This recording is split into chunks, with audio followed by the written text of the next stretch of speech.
This is Soviet-style propaganda. It absolutely is astounding to see this kind of in-your-face stupidity. How dumb does he think we are? Trump on Sunday endorsed the idea of changing the name of ICE to the National Immigration and Customs Enforcement, which would give the agency the acronym of NICE. By the way, this is something that everybody is giving credit to a comedian who went on to Fox News with another comedian, Jesse Waters, and coming up with this, it's going to be satire. Can you imagine how we'll own the libs, right? And actually, I remember covering this many months ago. Wayne Allenroot, he had a bunch of things that he thought Trump needed to do, and that was one of the top ones. I thought, is this guy serious? I mean, one of the biggest Trump cheerleaders out there. He's not, he is serious, but you shouldn't take him seriously. So this is such an empty nothing. Oh, if the media has to report on this, they'll have to call them nice. That'll totally blow their minds. That's right. We need some adults in the room, don't we? I mean, this is what they're saying. This is Alyssa Marie, who I've never heard of. She is supposedly a conservative influencer. A propagandist, folks. That's what an influencer is, a propagandist. She's not doing research. She's not reporting. She's not telling you the truth. She's influencing you. I have nothing but contempt for people who self-identify as influencers. But she says, I want Trump to change ICE to NICE.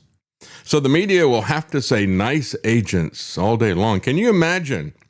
They said, as they were talking about this on Fox News, can you imagine Gavin Newsom having to say, look, there's a nice SUV with all these nice agents in it pulling up? It doesn't change anything. Also, I need to look up and see if the media has actually started calling it the Gulf of America, because if they haven't, this is more just... The media doesn't have to adopt your naming convention. They can continue to call it ICE. Well, take a look at the Department of War, right? They're all calling it the Department of War, but it's not been changed. The name's not been changed by Congress. So it's not officially the Department of War. It's still officially the Department of Defense. And if they do change it, I forget how much the monetary cost somebody calculated with all the rebranding and everything that has to happen. All the labor to change, even the things that are just software driven, but then physical signs that have to be changed and so forth. And signage is not cheap. And so uniforms, all the rest of this stuff, how much would it cost to change the uniforms from ICE to NICE? How much would it cost? It was billions of dollars, I think, the price tag they put on it to rebrand the Pentagon. And so, again, Trump can say whatever he wants, but it frequently does what he wants, frequently has no relationship to reality that is out there. And then, of course, you had Secretary of Homeland Security, Mark Wayne Mullen, who says, 100% agree. Make it happen, he said. Stop and think about the fact that of all the people Trump could have picked, especially of all the senators, this guy was a senator, he picked the guy who was the least nice of all the senators. Rand Paul laid it out. What a thuggish, bullying buffoon he is. Belligerent, always threatening people. Mark Wayne Mullen. And so he's the one that Trump picked to put in charge of ICE. Now he wants to call it NICE.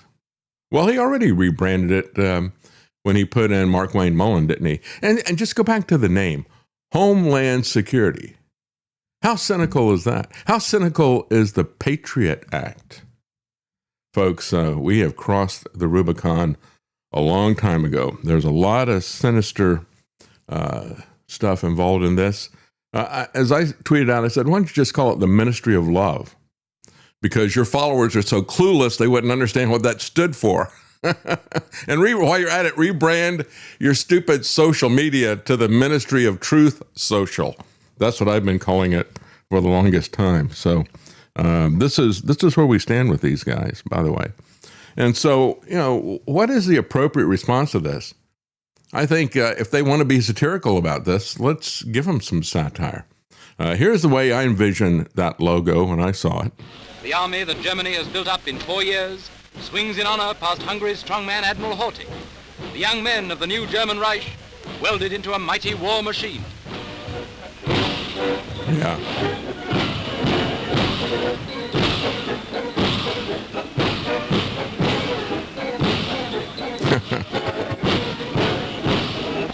Well, you know, I was laughing about that yesterday, and when I saw the poster, he said, well, that actually looks more like Soviet-style propaganda. I said, yeah, it does. There's actually a name for that genre of, shall I call it art or propaganda? And anyway, yeah, it is a mixture, because what we're talking about here isn't necessarily fascism or communism, it's totalitarianism. And of course, technocracy, which is a completely different thing from fascism and communism, can also be totalitarian. And that's where he wants to take us. But consider the fact that both America and especially Israel have become what they fought. Yeah, people say, oh, that's so tired. You don't want to talk about Nazis. That's so, well, we got to make sure that we don't wear that word out by throwing it around carelessly. Just like the epithet of racist, right? That's been thrown around so much by the left, so much now by the right, by Israel calling everybody anti-Semitic. It's losing its power. There is really racism. And there really is this kind of Nazi mindset. And you got to ask yourself, who best embodies this in the current world? Is it maybe Israel? The Israeli claim is there's a genetic people with a DNA demographic that are special and unique and distinct from the rest of the world. If you read the Talmud, they'll say that they're better than the Gentiles. The Gentiles are like animals. This special DNA demographic, the Jews, they're actually the best. Sound kind of like 1930s, 40s Germany? And not only that, because this special demographic has important DNA, you might even say divinely infused DNA from their perspective. Christians wouldn't say that. That they are entitled to land.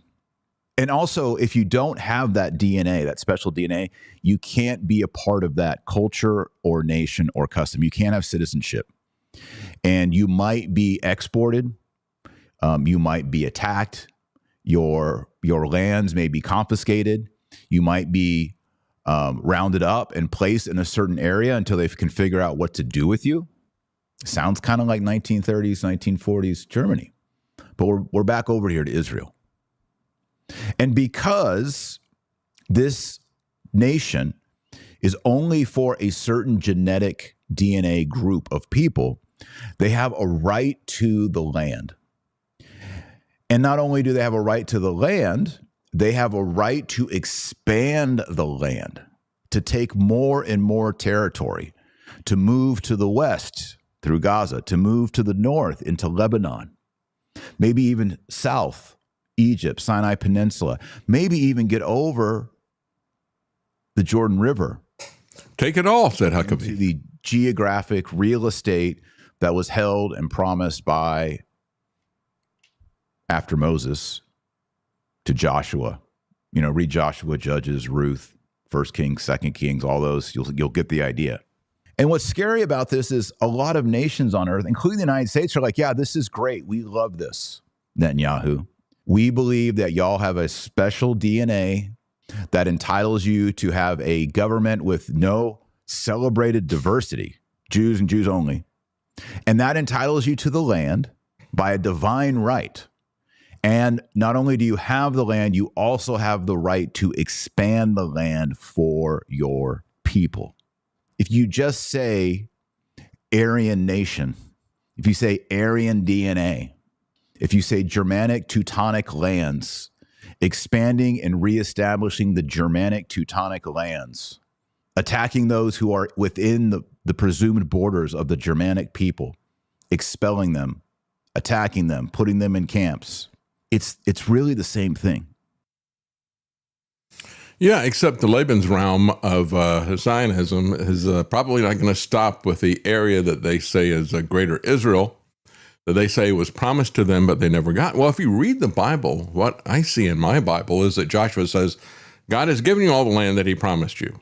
And he didn't promise them ownership. He promised them leasehold, which is a very different thing. And he promised that he would throw them out if they disobeyed him.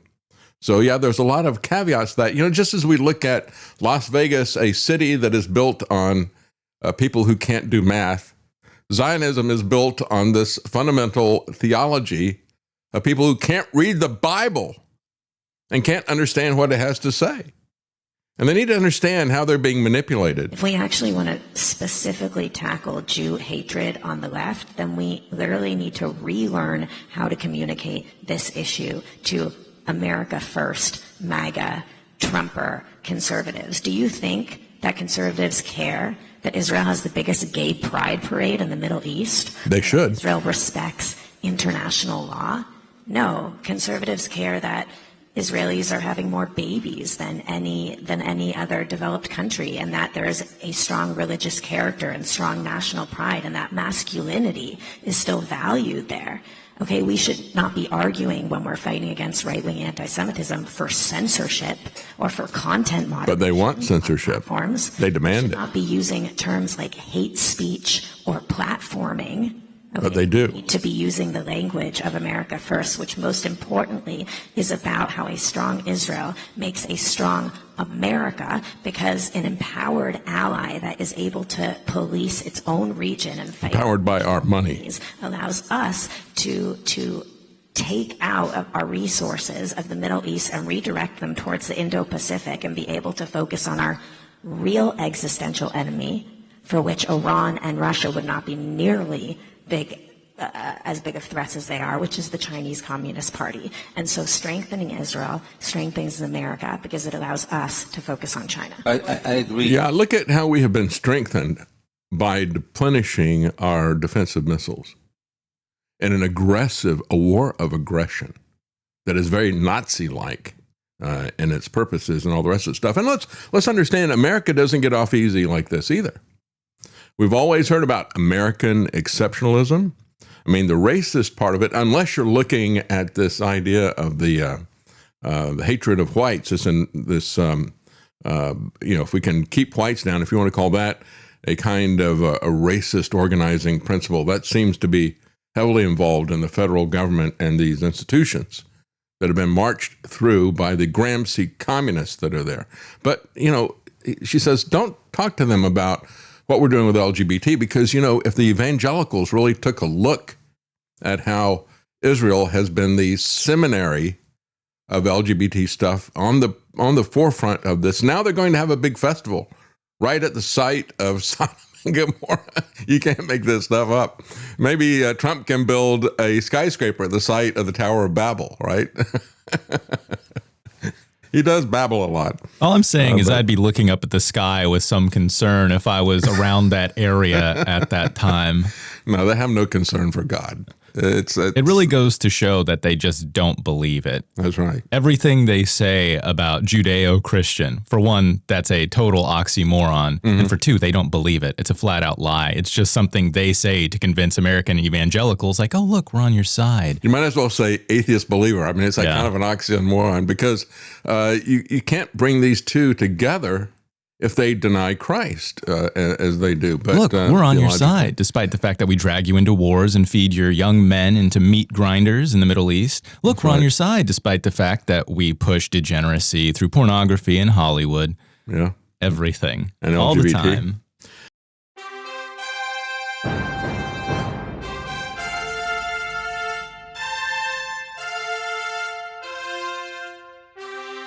The common man.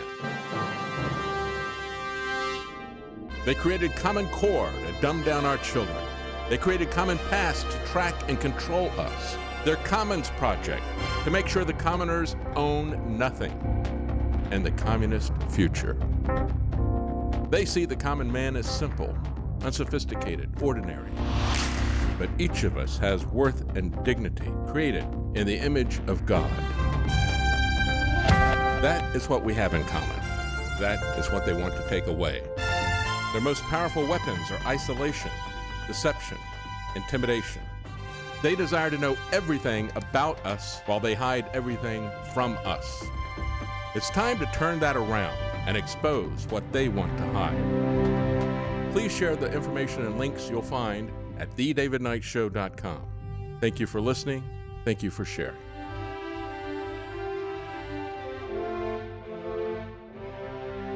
If you can't support us financially, please keep us in your prayers. TheDavidKnightShow.com.